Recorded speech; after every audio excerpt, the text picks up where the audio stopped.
Welcome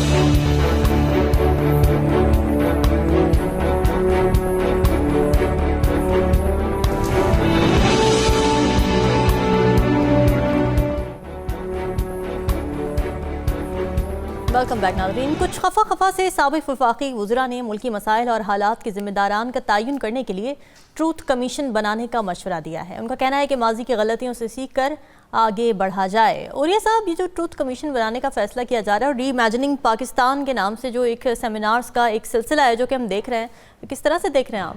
دیکھیں 2008 میں جب شہباز شریف صاحب جہاں آئے تھے تو میں سیکرٹری انفارمیشن تھا. تو جو پہلی پریس کانفرنس میں نے ان کی کروائی تھی اس میں انہوں نے یہی کہا تھا کہ ٹروتھ اینڈ ریکنسیلیشن کمیشن قائم کیا جائے. اور پھر اس کے بعد 2008 سے لے کے اب تک آپ دیکھیں کہ 14 سال گزر چکے، لیکن کسی نے ٹروتھ اینڈ ریکنسیلیشن کمیشن نہ بنایا، نہ بنانا چاہتا ہے، نہ بنانے کی کسی کے اندر تگ و دو ہے.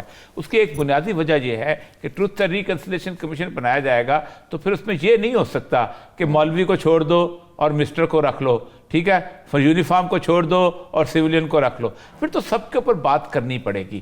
یہ ایک بڑا انیشیٹو ہے جو کہ ظاہر بات ایک سابق وزیر اعظم ہے، ایک سابق وزیر خزانہ ہے. اور یہ سب قطع کلامی کی معذرت، اس وقت ہمیں جوائن کیا ہے سابق وزیر اعلیٰ بلوچستان اسلم رئیسانی صاحب. سر ویلکم ٹو دی شو. اور یہ صاحب آپ پلیز سوال کیجیے. جی السلام علیکم نواز صاحب، خیریت سے؟ ٹھیک ٹھاک؟ تھینک یو جی، اللہ کا بہت کرم، آپ خیریت سے ہیں؟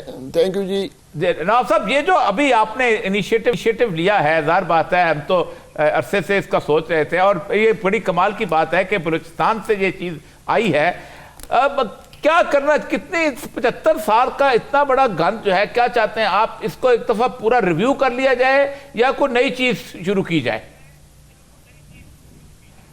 نہیں، اس میں یعنی جو 75 سال سے جو ہم جن مصائب کا شکار ہیں اور جو ہمارے سیاست میں جو اسٹیبلشمنٹ مداخلت کر رہی ہے، ہم کہتے ہیں کہ we should reimagine Pakistan. اب ری امیجن تو ہم کریں گے، امیجن بھی ہم نے کیا ہے، ہم نے ری امیجن بھی کیا ہے، اور اب دیکھنا ہے کہ اس یہ جو ری امیجننگ آف پاکستان کا سلسلہ ابھی شروع ہوا ہے. 28 کو پشاور میں ان کا اجلاس ہو رہا ہے یا ان کا کانفرنس ہو رہا ہے، پھر اس کے بعد شاید سندھ میں ہو. اب دیکھتے ہیں کہ اس کا آؤٹ کم اوور آل کیا ہوگا. مطلب کوئی 3-4 شاید پنجاب میں بھی ایک اجلاس ہو.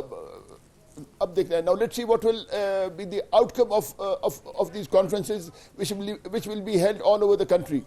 اچھا نواز صاحب، یہ اس میں اب تک آپ نے سیاستدانوں کو لیا ہے اور وہ سیاستدان جو کہ ہیلم آف دا افیئر پہ رہے ہیں، آل واکس آف دا لائف جو ہیں، مطلب جو بہت زیادہ اور لوگ ہیں، ظاہر بات ہے کہ جنہوں نے دنیا کے اندر انٹلیکچوئل ہیں ہمارے اور چیزیں، کیا آپ چاہتے ہیں کہ تمام واکس آف دا لائف، خاص طور پہ وہ لوگ جو کہ کہیں نہ کہیں کسی نہ کسی جگہ پہ کوئی نہ کوئی کنٹریبیوٹ کرتے رہے، ان کو بھی لیا جائے اور جو واقعی آزاد سوچتے ہیں؟ نہیں، دیکھیں کہ یعنی ری امیجننگ آف پاکستان اس لیے کہ اب پاکستان تو ایک جذباتیت میں بنی. پاکستان اسلام کے نام کو تو استعمال کیا گیا، لیکن جو بنا ایک ایڈونچرزم، ایک جذباتیت میں بنی. اب 75 سال میں تو معاملات ہمارے کبھی ٹھیک نہیں ہوئے. آپ نے دیکھا کہ مسٹر جناح کو جب ٹیوبرکلوسس ہوئی تو مسٹر جناح کو انہوں نے کسی سینیٹوریم میں رکھنے کے بجائے انہوں نے ان کو زیارت میں رکھا، اور ان کا اس کے بعد ان کا ایمبولنس یہاں ڈرگ روڈ پہ خراب ہوا. پھر آپ نے محترمہ فاطمہ جناح کو دیکھا کہ ایوب خان نے ان کو غدار قرار دیا. تو یہ سارے معاملات، اس کے بعد ایوب خان نے سکندر مرزا کو کہا کہ خواجہ ناظم الدین کا ہٹاؤ اور خود گورنر جنرل بن جاؤ، اور اس کے بعد پھر فیلڈ مارشل آئے، فیلڈ مارشل نے سکندر مرزا کو ہٹائے. تو یہ سارے یعنی یہ سارا جو یعنی میں اس کو گن تو نہیں کہوں گا، لیکن سارا جو 1947 سے آج تک جو سیاسی غلطیاں جو ہوئی ہیں ان کو ٹھیک کرنا ہے. نہیں، ٹھیک کون کرے گا؟ مسئلہ سمجھ ہے کیا ایک بہت بڑی موومنٹ چلائیں گے آپ؟ اصل مسئلہ تو یہ ہے، کیونکہ یہ باتیں تو پاکستان کی، میں لائبریری میں لے چلتا ہوں آپ کو ہزاروں کتابیں 71 کی ملے گی، 48 کی بھی آپ کی اپنا خان افقلات والی بھی ملے گی، آج کے مشرف دور کی بھی ملے گی. اتنا کچھ لکھا ہے، پڑھا جا چکا ہے. اصل یہ ہے کہ کیا آپ اس کو ایک تحریک کا درجہ دیں گے؟ نہیں، آپ اس کو ایک دیکھیں، ہم چاہتے ہیں کہ فیڈریشن کو بچائیں. پہلے تو ہمیں یہ دھوکہ دیا کرتا تھا، ہمیں یعنی دھوکہ دیا جاتا تھا کہ اسلام کو خطرہ ہے، اسلام کو خطرہ ہے. اسلام کو کوئی نہ خطرہ تھا، نہ خطرہ ہے، نہ اسلام کو خطرہ ہوگا.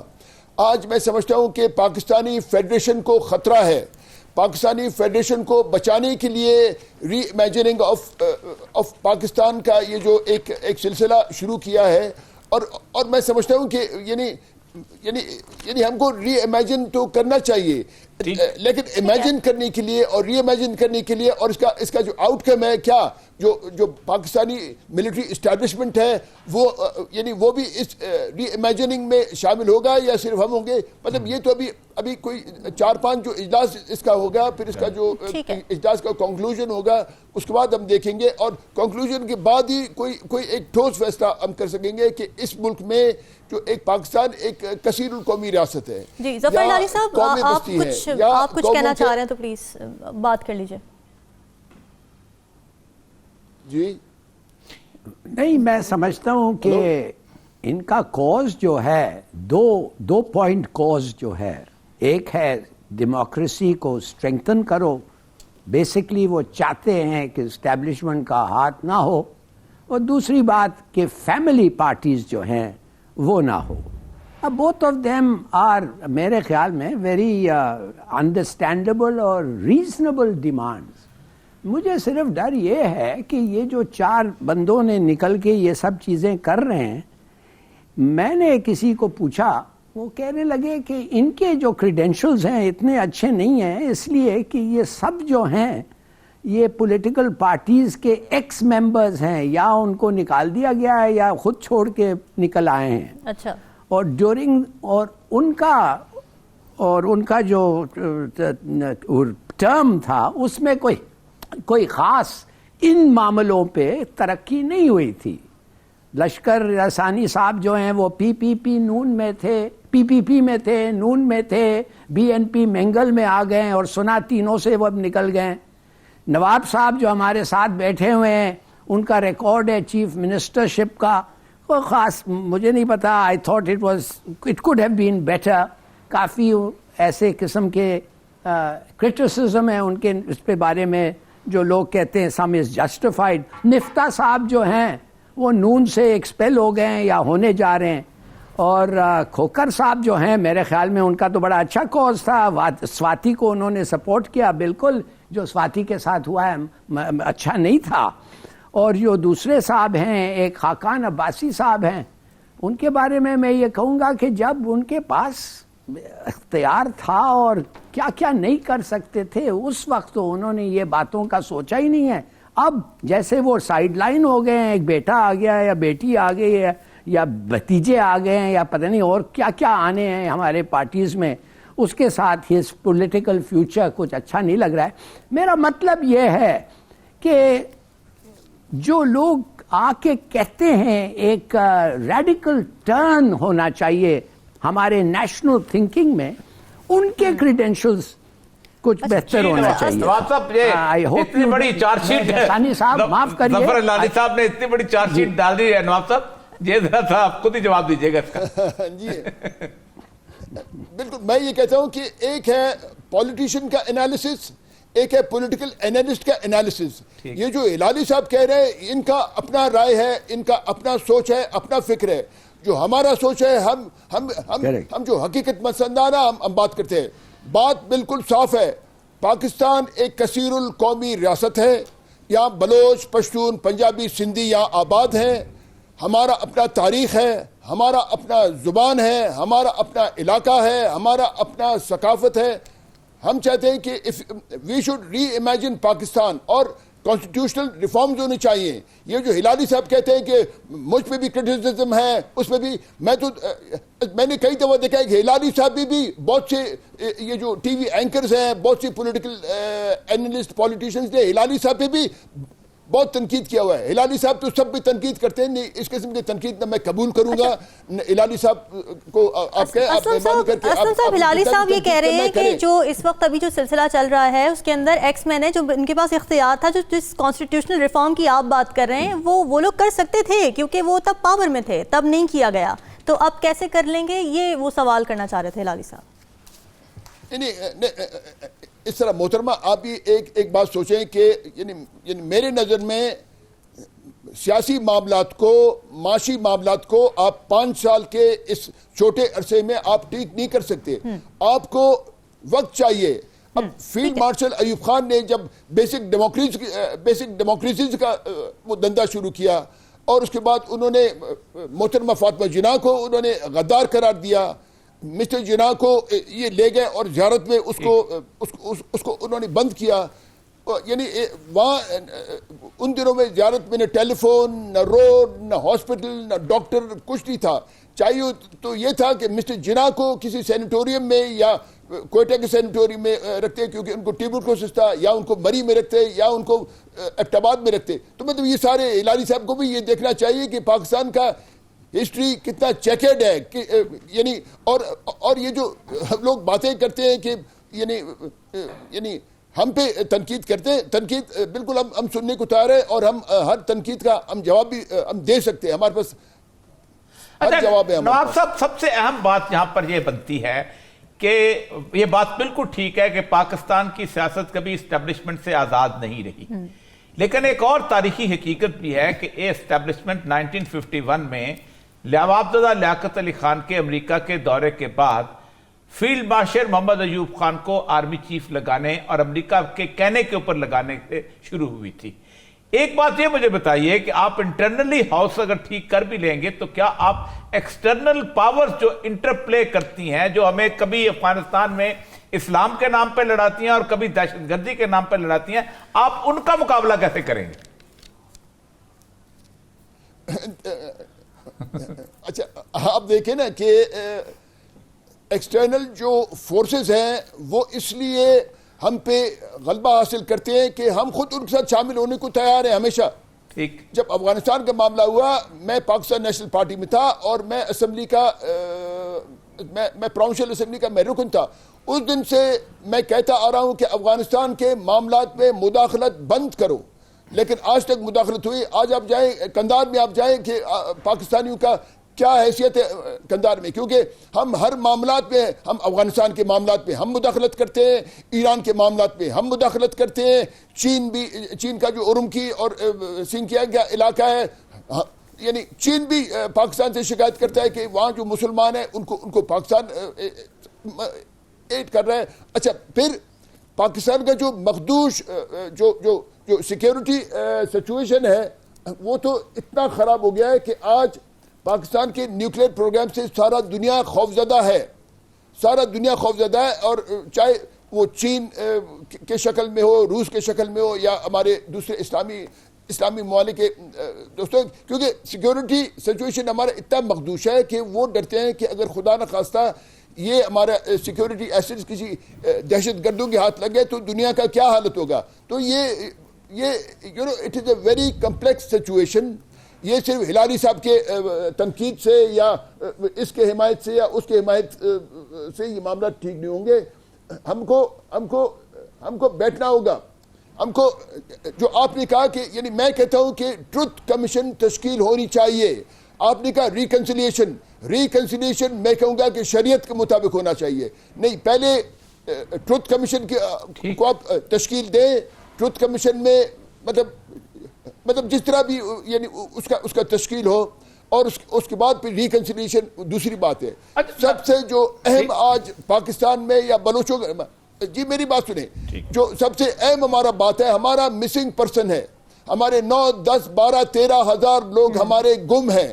اور سرکار کہتی ہے، یہ کہتی ہے کہ ہمارا کوئی آتی، ہم کہتے ہیں کہ اسٹیبلشمنٹ اور انٹیلیجنس ایجنسیوں نے ہمارے لوگوں کو اغوا کیا ہے. ہمارے لوگ ٹارچر سیلوں میں پڑے ہوئے ہیں. کتنے زندہ ہیں، کتنوں کو انہوں نے قتل کیا ہوا ہے. مطلب اس کا جواب ہلاری صاحب کے ساتھ ہے، یعنی ہلاری صاحب کے ساتھ یعنی ہمارے مسنگ پرسن کا جواب ہے ان کے پاس. یعنی ہماری اگر آپ اس طرح سمجھتے ہیں کہ لوگوں کو اغوا کر کے معاملات ہم ٹھیک کریں، نہیں، معاملات بہت بگڑ رہے ہیں. یعنی میں آپ کو کہتا ہوں کہ ایک آدمی کے اغوا سے، ایک آدمی کے لاپتہ ہونے سے ہزاروں لاکھوں لوگوں کے دلوں میں نفرت پھیل رہی ہے. جی ناصر، پہلی بات تو یہ ہے کہ صرف بلوچستان میں نہیں گلگت بلتستان سے لے کے KPK پنجاب اور ان سارے علاقوں میں مسنگ پرسنز کا المیہ موجود ہے اور کم نہیں ہے بلوچستان سے، لیکن گنا نہیں جاتا. لیکن ہم آپ کے کنسرن بالکل درست ہے کہ مسنگ پرسنز کبھی ہم سنا کرتے تھے کہ چلی میں ہوتے تھے، اب ہم نے دیکھ لیے.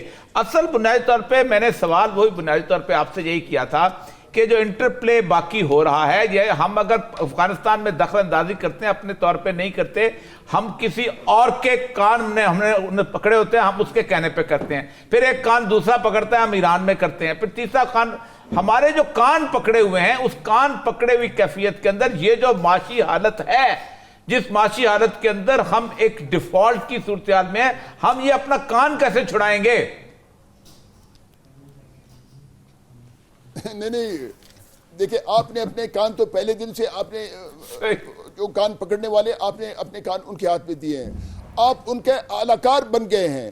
آپ ان کے کہنے پر آپ ادھر بھی مداخلت کرو، ادھر بھی مداخلت کرو، ادھر مداخلت کرو. نہیں، یہ مداخلت ہمسایوں کے معاملات میں مداخلت بند ہونی چاہیے. آپ کو دیکھیں، ایک ریاست کو ٹھیک کرنے میں پہلے آپ اپنا set your house in order, اس کے بعد جو آپ کے ہمسائے ہیں آپ ان کے ساتھ اپنے معاملات ٹھیک کریں.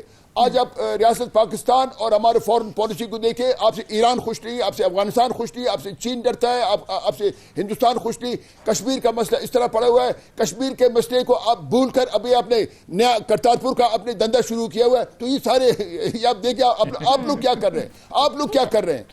بڑے اچھے پوائنٹس اٹھائے آپ نے اسلم صاحب. ہلالی صاحب آپ پلیز رسپونڈ کرنا چاہ رہے ہیں اگر تو آپ پلیز کر دیجیے. ہلالی صاحب جی، پہلی بات تو میں آپ کو یہ کہوں کہ کسی کا حق نہیں بنتا اور بالکل یہ خراب ہے، اگینسٹ ہمارے مذہب کے خلاف ہے کہ کس کو آپ پکڑ لیں مسنگ پرسن کو اور اس کو ٹرائل پہ نہ لائیں، اس کے خلاف ایکشن جو آپ لے رہے ہیں اس کو جسٹیفائی نہیں کریں اور وہ ایکشن مناسب نہ ہو اور قانون کے طریقے کہ اکارڈنگ ٹو دا لا نہ ہو. میں بالکل مانتا ہوں وہ غلط ہے، وہ نہیں ہونی چاہیے.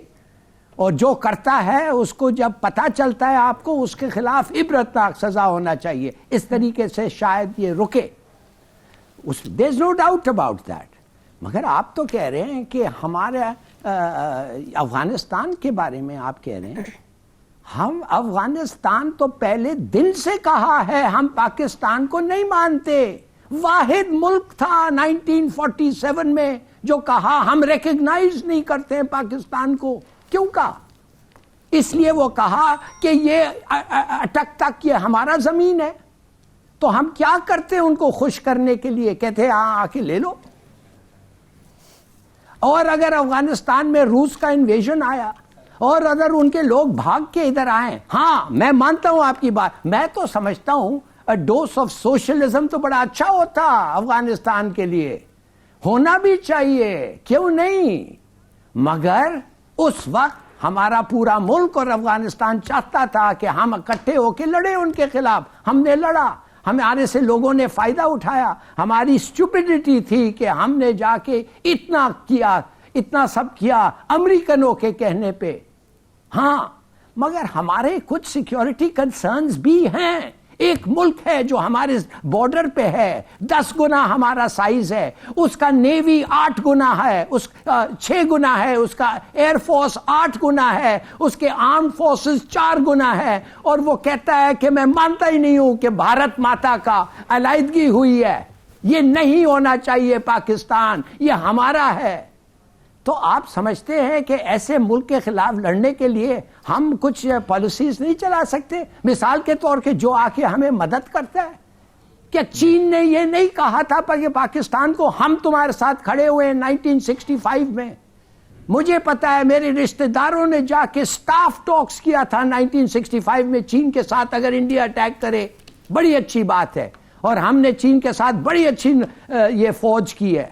As far as Iran is concerned, ہماری ریلیشن شپ ایران کے ساتھ it might not be perfect, it might not be very good, مگر ٹھیک ہے، it's good، چل رہا ہے. وہ آپ ان کو وہ بھول جائیں. آج جو پرسوں جو ہوا تھا بلوچستان کے علاقے میں ایران سے آ کے ہمارے خلاف اٹیک ہوا ہے، یہ اس کا کیا مطلب ہے؟ کیا انہوں نے کروایا ہے؟ میں نہیں مانتا کہ انہوں نے کروایا. کیا ان کی نیگلیجنس تھی؟ بالکل تھی. اور ہمارے ساتھ بات چیت ہو رہی ہے اور ہم نے ان کو کہا ہے روکو. یہ ہوتا رہتا ہے. مگر افغانستان کے ساتھ جس ملک نے ان کو زیادہ مدد کیا ہے، یہ لوگ آ کے ہمیں کہتے ہیں کہ 4 ملین ہم نے ان کے لوگوں کو رکھا ہے، ان کا پورا فارن ایکسچینج ریکوائرمنٹ 40 ملین کی ریکوائرمنٹ ابھی اسمگل ہو کے جا رہی ہے افغانستان کو. اگر ہم وہ روک دیتے تو وہ کس چیز سے کیا خریدتے بھائی؟ کون ان کو مدد کرنے جا رہا ہے؟ سینکشنز لگا ہے پوری دنیا ان پہ. تو کہنے کی بات یہ، دیکھیے غلطیاں ہم نے کی ہے ریحسانی صاحب، بالکل کی ہے، میں مانتا ہوں، انہوں نے بھی کیا ہے. اور ہماری کچھ ضرورات ایسی ہیں کہ ہمیں سوچ سمجھ کے چلنا پڑتا ہے. ہمارا انیمی جو ہے اتنا گناہ ہمارے سے بڑا ہے، تو we have to take the right steps. اور کبھی کبھی غلطیاں ضرور ہو رہی ہیں، آپ کا کرٹیسزم ویلڈ ہے بالکل from that point of view. نواب صاحب لمبی بات ہو گئی. ہاں جی جی نہیں ایک منٹ ہلالی صاحب کو آپ بتائیں کہ 1947 میں جب پاکستان بنا، ریاست Kalat was a independent entity all together. It was recognised by United States of America اور دوسرے ملک. یہ ایک بات. 1948 میں خان میر احمد یار خان مرحوم اللہ ان کو مغفرت کرے، مسٹر جناح کے ساتھ ایک معاہدہ کیا، institute of accession of class state. آج تک اس پہ عمل درآمد ہوا ہے. اس طرح تو آپ محمد علی جناح کے تصویریں پاکستان کے کرنسی بلز پہ ہیں، ہر دفتر میں آپ جائیں مسٹر جناح کی تصویریں ہیں. میرے ساتھ یہاں انسٹیٹیوٹ آف ایکسیشن میرے پاس پڑا ہوا ہے. کیا آج تک آپ نے کبھی سوچا، ہلالی صاحب نے کبھی سوچا کہ مسٹر جناح کے اس دستخط کو ہم عملی جامہ پہنائیں؟ نہیں. اس کے بعد 58 میں آپ نے خان کرات کو گرفتار کیا. ایک شخص، ایک ہمارا خان جب اپنا پورا 4 ریاستیں پاکستان کے ساتھ الہ کرتا ہے، اور اس کے بعد 48 میں آپ خان میر احمد یار خان کو آپ لوگ قید کر کے 3 سال آپ اس کو قید میں رکھتے ہیں، یہ انصاف ہے؟ یہ کوئی انصاف نہیں. اچھا پھر میں آپ کو بتاؤں کہ میں غلط آدمی ہوں، میں غلط کام.